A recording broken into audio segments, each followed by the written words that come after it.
기술 통계에 해당되는 부분들이 바로 이제 두 가지가 있다. 하나는 요약 수치가 있고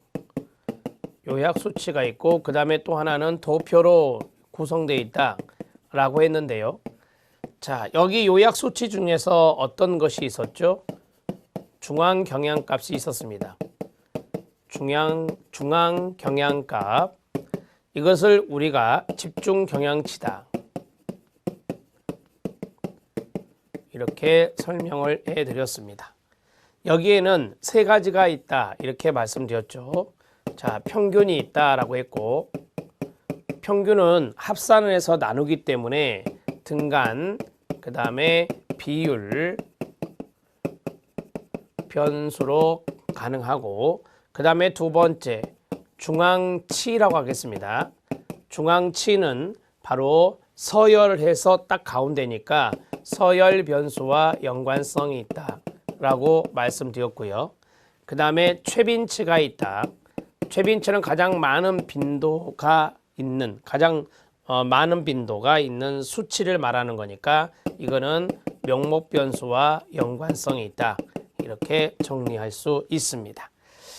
자, 그 다음에 제가 그림을 하나 그려 드린다 했는데요. 그림을 그릴 때 잘 보세요. 정규 분포 곡선이 있고 좌측 우측으로 편포된 것이 있습니다. 자, 정규 분포 곡선을 이렇게 좌우 대칭의 종 모양, 그 다음에 여기가 마이너스인지 아시죠? 여기가 플러스예요. 여기가 마이너스고 여기가 플러스 쪽입니다. 정규 분포 곡선이잖아요. 자, 이것은 평균과 이퀄 중앙치와 이퀄 최빈치가 모두 똑같습니다. 이때 평균은 0이다 라고 말합니다. 평균은 0이다 라고 말하고요. 이게 이제 정규 분포 곡선이라고 해요. 자, 여기에서 두 번째는 마이너스 쪽으로 이렇게 치우쳤어요. 그 다음에 여기는 플러스 쪽으로 이렇게 치우쳤습니다. 자, 이럴 때 이쪽은 높은 점수의 그룹이거든요. 여기는 낮은 점수의 그룹이에요. 그래서 최빈치가 여기는 높게 형성되고 이건 최빈치가 낮게 형성되겠죠. 그래서 평균 가운데 중앙치가 있다 그랬어요. 중앙치가 가운데, 그 다음에 여기는 수치가 큰 사람들, 높은 사람들이 많기 때문에 최빈치가 가장 크다 이렇게 말할 수 있어요. 이것을 우리는 마이너스 쪽으로 꼬리가 내려온 것을 부적 편포라고 해요. 부적 편포 이렇게 정리할 수 있고, 자, 그 다음에 플러스 쪽으로 꼬리가 늘어진 것을 정적 편포라고 합니다. 정적 편포라고 하고, 여기에서는 최빈치가 마이너스에 많이 있죠. 마이너스 쪽에 많아요. 점수가 낮은 사람들이 많다라는 소리거든요. 따라서 이거는 최빈치가 가장 작아요. 평균, 그 다음에 중앙치, 그 다음에 최빈치 이렇게 정리할 수 있어요. 자, 정리가 됐죠? 이게 가장 핵심이기 때문에 핵심적인 내용 두 가지를 말씀을 드렸습니다. 자, 여기 정규 분포 곡선은 또 나올 겁니다. 부적 편포, 정적 편포까지 정리해 드렸습니다. 자, 이제 그 변산도에 대해서 보겠습니다. 변산도란 한 집단의 점수 분포의 흩어진 정도만 밑줄 쫙 그으세요. 흩어질 산자를 쓰는 거예요, 변산에서. 그래서 흩어진 정도를 요약해주는 수치를 말하는데, 변산도를 나타내는 수치는 여러 가지가 있어요. 범위가 있고, 사분 편차, 사분위 편차가 있고, 평균 편차가 있고, 표준 편차가 있는데 가장 많이 쓰는 게 4번이에요. 표준 편차 별표 하나. 자, 변산도에서 첫 번째 범위 들어갑니다. 범위는 우리가 가장 높은 점수하고 가장 낮은 점수, 이걸 두 개를 봐서 높은 점수에서 낮은 점수를 빼는 거거든요. 그래서 플러스 2를 해요. 자, 우리가 이제 그 사람의 신장을 잰다라고 가정했을 때 정확하게 정수로 떨어지지 않고 소수점이 나올 수 있거든요. 그래서 정확 상한계와 정확 하한계를 감안해서 플러스 2를 해준다고 해요. 범위는 점수 분포에 있어서 최고 점수와 최하 점수까지의 거리를 의미합니다. 범위를 레인지라고 해서 R이라고 많이 표시하는데요. 자, 이것은 R은 최고 점수 마이너스 최저 점수 플러스 1로 나타냅니다. 여기서 플러스 1은 최고 점수 정확 상한계와 최저 점수 정확 하한계까지의 거리가 범위를 포함해 있기 때문에 플러스 1을 해준다고 해요. 2, 5, 6, 8 네 가지 점수가 있는 경우 이것의 범위는 어떻게 될까요? 8-2 플러스 1이 돼요. 그래서 7이 된다라고 보시면 돼요. 그런데 이 범위의 문제점은 뭐냐면 양쪽 극단만 생각하잖아요. 그 가운데는 신경을 쓰지 않죠. 그래서 이것을 보완하기 위해서 4분위 편차란 걸 쓰는 거예요. 4분위 편차라고 하는 것은 무엇일까요? 4등분을 하는 겁니다. 이렇게 하나, 둘, 셋, 4등분을 해요. 그럼 딱 여기가 50 지점이거든요. 절반 지점이에요. 자, 그러면 이쪽을 0으로 잡고 이쪽을 25, 여기를 75로 잡을 수 있죠. 여기를 100으로 잡을 거예요. 그러면 범위는 양쪽 극단을 생각했다면 4분위 편차는 4등분으로 나누어서 여기서부터 여기까지를 합산을 해요. 그러니까 빗금친 부분, 이 부분과 그 다음에 이 부분을 합산을 해요. 합산을 해서 어떻게 해야 되겠어요? 네, 2로 나누는 거예요. 이게 바로 4분위 편차가 돼요. 이게 바로 4분위 편차가 된다. 이렇게 정리할 수 있어요. 자, 정규분포 곡선을 생각을 해보면 이런 식으로 그려진다 그랬죠. 가운데에 있는 부분들이 많아요. 그래서 가운데에 있는 것을 취해서 2로 나눈다 라고 보시면 돼요. 자, 보겠습니다. 4분위 편차. 4분 편차는 범위가 양극단의 점수에 의해 좌우된다는 단점을 가지므로 점수 분포상에서 양극단의 점수가 아닌 일정한 위치, 어떤 일정한 위치에 있는 점수 간의 거리를 비교하고자 하는 것입니다.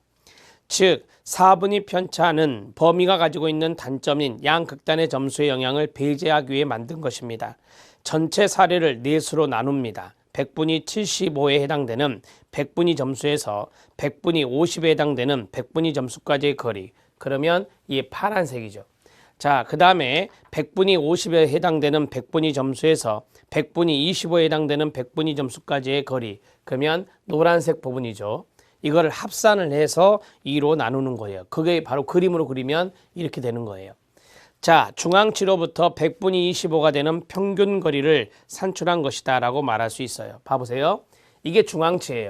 중앙치에서 25, 25 같잖아요. 그래서 이것을 중앙치로부터 100분위 25가 되는 중앙치로부터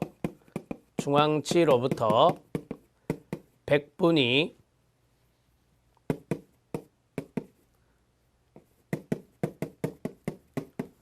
25가 되는, 자, 여기서 25 됐고 여기서 25 됐잖아요. 25가 되는 평균 거리, 이것을 우리는 2로 나누었으니까 평균 거리라고 할 수 있는 거죠. 이것을 4분위 편차라 한다. 이렇게 개념을 간단하게 잡으시면 돼요. 자, 그 다음에 평균 편차가 있습니다. 평균 편차는 한 집단의 산술 평균으로부터 모든 점수까지의 거리를 평균에 낸 값이라는데 참고만 하시면 돼요. 자, 우리가 이제 평균 편차가 있고 표준 편차가 있는데 표준 편차가 있는데 가장 많이 쓰는 방법이 바로 이제 표준 편차다 이렇게 말씀을 드렸죠. 이 평균 편차는 절대값을 사용해요. 평균 편차는 절대값을 사용해서 계산하고 표준 편차는 분산의 루트를 쓰인 거예요. 그래서 이거는 제곱근을 이용하거든요. 분산의 제곱근이에요. 분산의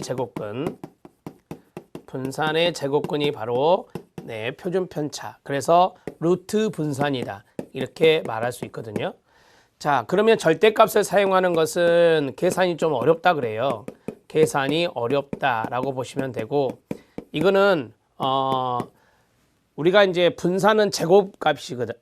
분산은 제곱값이에요. 평균의 제곱값이거든요. 거기다가 루트를 씌우면 우리가 이제 그 수치가 절반으로 줄어들잖아요. 그래서 이거는 계산이 쉽다라고 해요. 계산이 용이하다. 그래서 이것을 더 많이 활용한다라고 보시면 돼요. 우리가 이제 보통 편차라고 하면 평균에서의 어떤 떨어진 거리를 편차라고 하거든요. 편차라고 하는데 평균 편차는 많이 활용되지 않습니다. 많이 활용되지 않고 그 다음에 여기에 표준 편차는 많이 활용한다. 이렇게 간단하게 노트를 해주시면 돼요. 자, 평균 편차 뒷부분을 보면 평균 편차는 수리적인 조작에 한계가 있다. 계산이 좀 어렵다라고 말씀드렸잖아요. 그래서 추리 통계에서는 사용되지 않는 편이고요. 자, 아래 각주가 있는데 아래 각주 다 이해되시죠? 다 앞에서 말씀드렸던 거고요. 그 다음에 표준 편차 들어가면 표준 편차는 우리가 보통 표준 편차를 낼 때 평균하고 연관되어서 내거든요. 통계 집단의 단위의 계량적 특성값에 대한 삼포도 동그라미요. 편차니까 흩어져 있는 정도를 알아본다라고 했잖아요. 자, 삼포도를 나타내는 도수 측정값을 말하며 한 집단의 거기서부터 밑줄 쫙 그어볼래요? 한 집단의 수치들이 어느 정도 동질적인지를 표현하기 위해 개발한 통계치예요. 만약에 한 집단의 수치가 다 동질적이면 편차는 0이 되는 거예요. 자, 각 집단의 점수들이 평균에서 벗어난 평균 거리를 말해요. 다시 읽어요. 시작. 집단의 각 점수들이 평균에서 벗어난 평균 거리, 그것을 우리는 표준 편차다 이렇게 말할 수 있어요. 만약에 표준 편차가 0이면 모두 똑같은 값을 갖고 있는 거예요. 표준 편차가 크면 클수록 관측값 중에는 평균에서 떨어진 값이 많이 나타나는 거예요. 그래서 편차가 심하다 이렇게 말하는 거죠. 표준 편차는 3포의 정도를 나타낸다라고 했어요. 3포의 정도, 흩어짐의 정도를 나타낸다 이렇게 말씀드렸죠. 이게 3포다 이렇게 말할 수 있어요. 자, 그러면 자료의 분석 들어가기 전에 변산도라고 하는 것이 있었죠.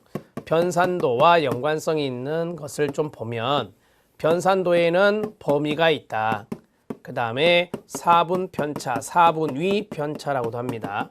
4분위 편차가 있다. 그 다음에 편차가 들어갔네요. 평균 편차가 있다. 평균 편차가 있다. 편차가 들어갔네요. 그 다음에 표준 편차가 들어가 있네요. 자, 이런 것들이 다 변산도와 연관성이 있다라고 보시면 되고, 자, 하나 더 쓴다면 분산이 있어요. 분산은 여기 말씀드렸잖아요. 분산은 수치가 크기 때문에 거기다가 제곱근을 씌우면 바로 이제 여기 표준 편차와 관련성이 있다 이렇게 정리해 드렸죠. 자, 변산도를 측정할 수 있는 어떤 수치들을 계산하는 방법들이 이런 것들이 있다라고 보시면 되겠습니다. 자, 변산도가 무엇이라 했었죠? 네, 자료의 흩어짐의 정도입니다. 자료의 흩어짐의 정도를 나타내는 것이 바로 변산도다 이렇게 설명해 드릴 수 있습니다. 자, 밑에 자료의 분석에서 분포도가 나옵니다. 이 분포도에 각주가 하나 붙었는데요. 자료를 정확하게 제시하는 가장 기본적인 방법 중에 하나가 분포도라고 합니다. 분포도는 사례들의 점수를 각 점수대별로 표현한 겁니다. 그래서 대부분의 변수들은 사례수가 충분하다면 정규 분포를 이룬다라고 하는데 그 사례수에 쓰세요. 사례수가 30사례 이상이면은 우리가 이제 정규 분포를 가정한다라고 말해요. 정규 분포를 가정한다. 자, 이렇게 정리해 놓으시고 밑에 정규 분포를 보면 그 가운데 M이라고 써졌잖아요. 이게 바로 평균이라고 하는 거예요.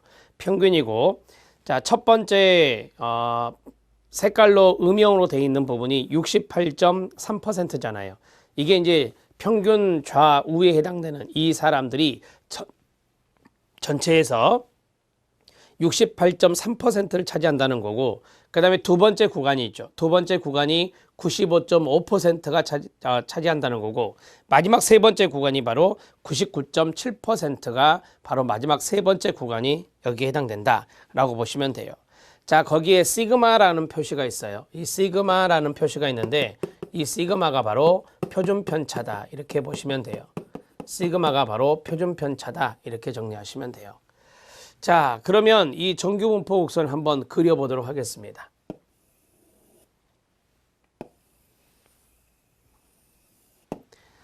자, 정규 분포 곡선의 대략적인 모습을 그렸습니다. 자, 이거는 좌우 대칭이죠. 종 모양이다 라고 보시면 됩니다. 좌우대칭의 종 모양이다. 자, 그 다음에 평균이 0이고요. 평균이 0이고 표준 편차는 1입니다. 평균이 0이고 표준 편차는 1인 분포를 우리가 바로 정규 분포라 하고,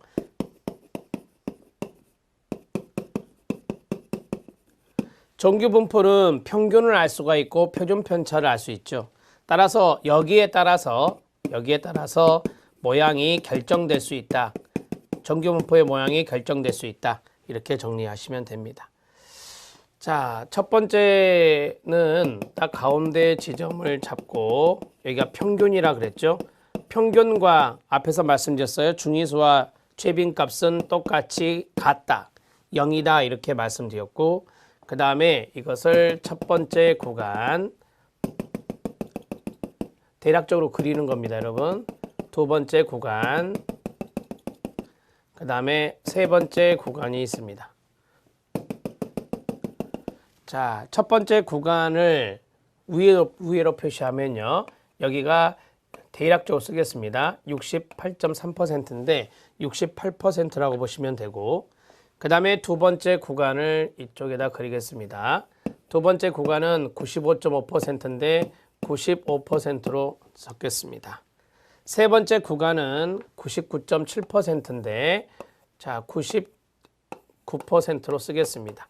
전체의 99%가 여기에 해당된다라고 하는 것이고요. 자, 여기를 우리가 M이라고 했었죠. M, 평균 M이라고 했어요. 그리고 여기 표준 편차가 1이라고 했잖아요. 그러니까 이쪽은 M-1 시그마가 되고, 여기에 편차가 1입니다. 1이고 1이에요. 그래서 M-2 시그마가 되고, 플러스네요. 오른쪽이니까 플러스 M 플러스 3 시그마가 되는 거예요. 이쪽이 플러스 쪽이잖아요. 이쪽이 마이너스 쪽이고, 이렇게 정리할 수 있어요. 그럼 해봐요. 여기 시작. M 시그마. 여기는요. M 2 시그마. 여기는요. M 3 시그마가 되는 거예요. 그렇게 해서 여기 표준 편차는 1이 되고, 그 다음에 평균은 0이다. 이렇게 정리할 수 있는 것이에요. 자, 여기까지 정규 분포 곡선까지 말씀을 드렸습니다. 자, 기출문제 확인학습에 콜모그래프, 스미노프 검정이 나왔는데, 이게 콜스 검정이라 할게요. 그냥 간단하게. 자, 콜스 검정. 요새는 뭐 단축 단어 많이 쓰니까요. 자, 콜모그래프, 스미노프 검정을 콜스 검정이라 하고, 이것은 이 그림 바로 밑에 있잖아요. 이거는 정규 분포성을 검증하는 거예요. 정규 분포성을 검증할 때 쓰는 것이 바로 콜스 검정이다. 이렇게 하나 외우시면 돼요. 이런 것들은 뒤에 나와요. 계속. 콜모그래프, 스미노프 검정은 주어진 어떤 표본 분포가 이론적으로 기대되는 분포, 예를 들어서 정규 분포와 일치하는지의 여부를 결정할 때 이용됩니다. 이 검정법은 많은 모수 통계 기법은 주어진 자료가 정규 분포를 따른다는 것을 가정하며 정규 분포의 형광펜 밑줄, 콜모그래프, 스미노프 검정은 이러한 가정을 검증하는데 유용하게 이용됩니다. 결론적으로 말씀드리면 뭐죠? 그렇습니다. 정규 분포성 검증이에요. 검증의 조건은 자료가 적어도 순위 자료, 즉 서열 척도 이상이어야 하고요. 예를 들어 만족도를 알아본다든지 이런 것들에게 들어갈 수가 있겠죠. 그 다음에 연속적 분포를 가정할 수 있어야 된다라고 해요. 연속적 분포는 연속 확률 분포라고도 해요. 연속 확률 분포. 자, 어떤 분포가 어떤 특정 범위 내에서 균등하게 나타날 수 있는 경우, 이런 것들을 바로 우리가 연속적 분포라고 이야기합니다. 분포가 특정 범위 내에서 균등하게 나타난다. 여기 정규 분포가 그렇게 돼 있잖아요. 평균을 중점으로 해서 좌우 마이너스 1시그마 플러스 1시그마까지 68%라고 하는 범위 내에 있게 되는 거예요. 그래서 이런 것들이 바로 연속적 확률 분포다. 이렇게 말할 수 있어요. 자, 여기에서 조건이 두 가지가 있었네요. 하나는 서열 변수 이상, 서열 변수 이상이라고 하는 것은 뭐냐면 서열 변수, 등간 변수, 그 다음에 비율 변수여야 한다라고 하는 거예요. 자, 하나는 연속적 분포여야 된다라고 했어요. 연속적 분포. 이거를 연속 확률 분포라고 합니다. 연속 확률 분포. 이 두 가지가 바로 이제 이 콜스 검정을 위한 조건이다. 기본 가정이라고도 하죠. 이걸 기본 가정이라고도 해요. 근데 여기까지는 참고하셔도 되고, 이게 이제 중요한 거예요, 이거. 정규 분포성을 검정할 때 사용되는 것이 바로 콜모그로프 스미노프 검정이다. 이렇게 정리하시죠.